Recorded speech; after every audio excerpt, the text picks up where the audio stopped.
Baik, bismillahirrahmanirrahim. Assalamualaikum warahmatullahi wabarakatuh. Gimana kabarnya teman-teman sekalian ya? Semoga selalu sehat, semangatnya tidak pernah kendor dan makin luar biasa.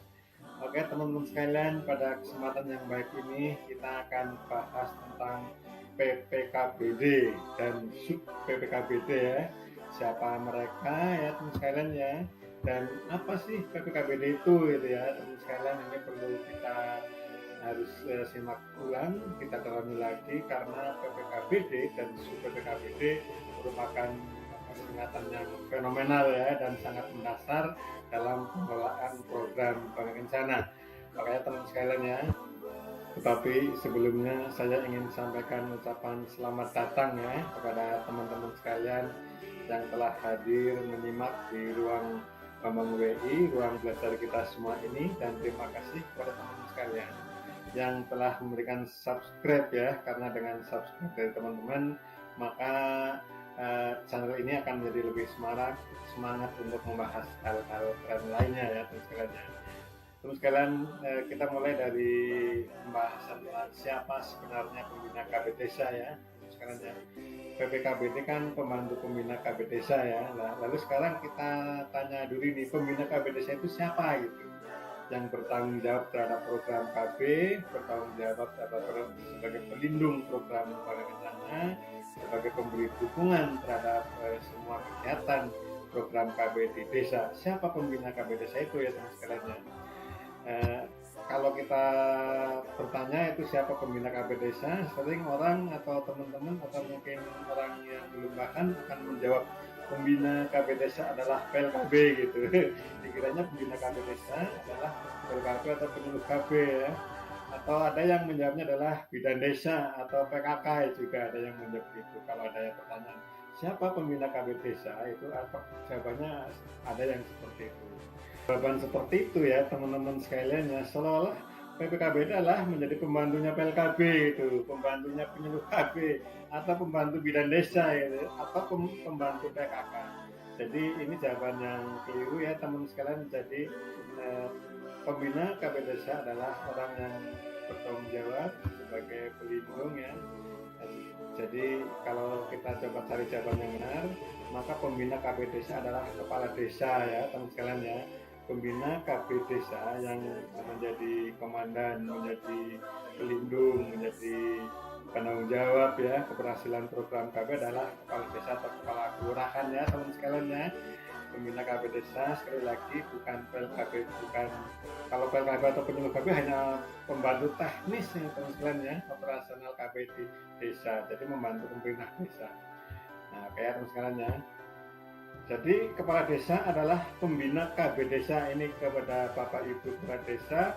Bapak Ibu adalah pembina KB Desa ya, bertanggung jawab atas keberhasilan, bertanggung jawab atas kegagalan ya, dan bertanggung jawab menjadi pelindung ya kelancaran dari program KB di desa. Kayak teman sekalian ya, sudah clear sekarang bahwa pembina KB Desa adalah kepala desa atau kelurahan. Jadi pembantu pembina KB Desa atau PPKB adalah orang yang membantu kepala desa teman sekalian ya. Pembantu pembina KB Desa ya atau PPKB adalah orang yang membantu kepala desa dalam hal pelaksanaan atau pelancaran program KB di desa ya terkait teman-teman ya. Sekarang sekalian ya, kita akan lanjutkan di apa sih singkatan PPKBD itu ya teman sekalian ya. Tadi sudah saya bilang, saya katakan bahwa PPKBD adalah singkatan dari pembantu pembina keluarga berencana desa ya. Jadi teman-teman PPKBD atau di Jawa Tengah itu sering juga disebut SKD atau subklinik desa. Ibu-ibu atau bapak ibu PPKBD adalah membantu ya secara teknis juga ya tentang pelaksanaan program Bank Kencana di desa, membantu pemerintah desa atau menjadi organ pemerintah desa ya untuk melaksanakan atau mensukseskan program KB di desa. Sekalian itu adalah singkatannya. Kemudian siapa sih PPKBD itu?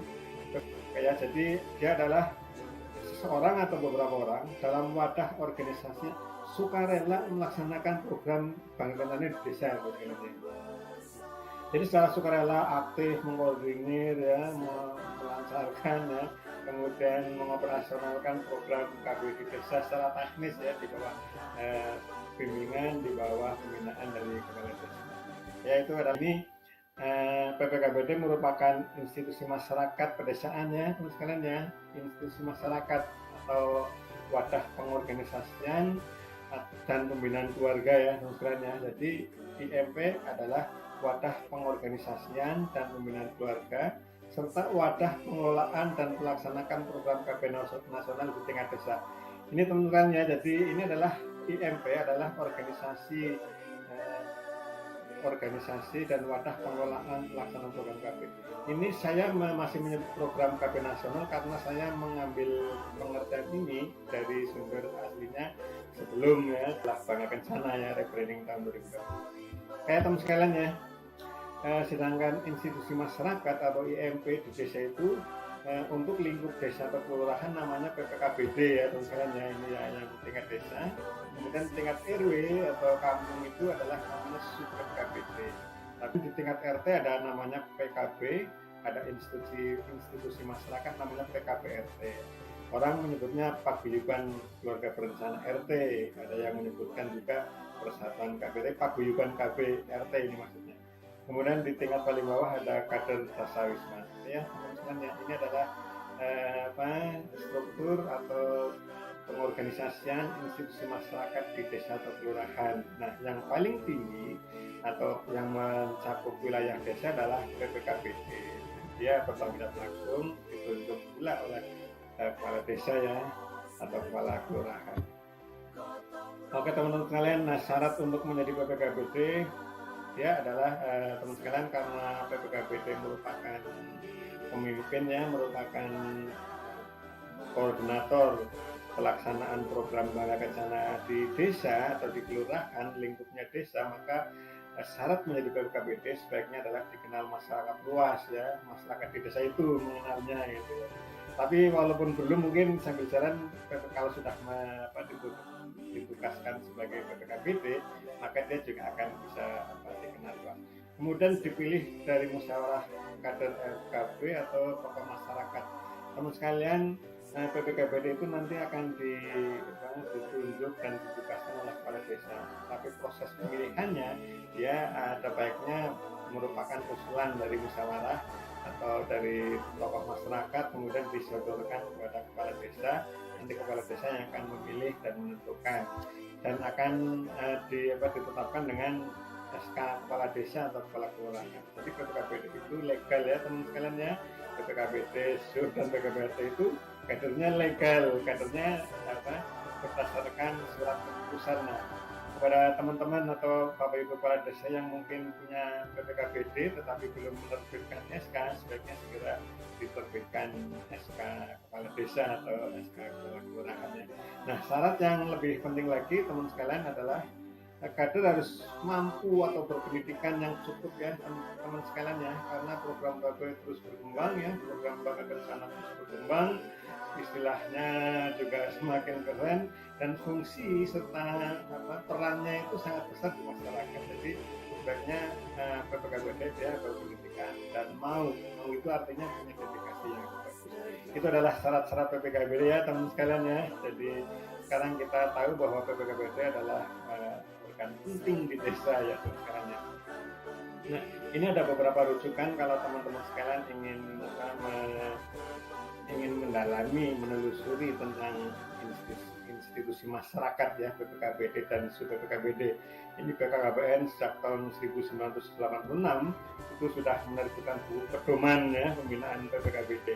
Kemudian ada pula pedoman IMP ya. Ini kalau Jawa Tengah ini tahun 2010 pun sudah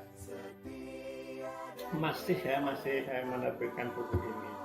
Nah, kemudian ada lagi, ini lebih lama lagi ya, buku pedoman pembinaan institusi masyarakat. Ini teman-teman bisa mendapatkannya di perpustakaan Politeknik KW Banyumas ya. Kami masih ada menyimpan buku-buku ini penting dan harus diamankan memang, karena ini juga merupakan riwayat keberhasilan ya teman sekalian ya, atau ini adalah jejak tekstual ya tentang keberadaan PPKBT. Jadi PPKBT bukan baru sekarang, tetapi sudah sejak zaman mulai program pengawetan itu dicoba alih kelola kepada masyarakat sehingga ada institusi masyarakat bersama. Baik teman sekalian ya, saya kira itu saja ya sementara tentang bagaimana pembentukan, penetapan dan sebagainya mungkin akan kita bahas di kesempatan berikutnya. Terima kasih kepada teman sekalian dan sampai jumpa di pembahasan lain di ruang Bambang WI. Assalamualaikum warahmatullahi wabarakatuh.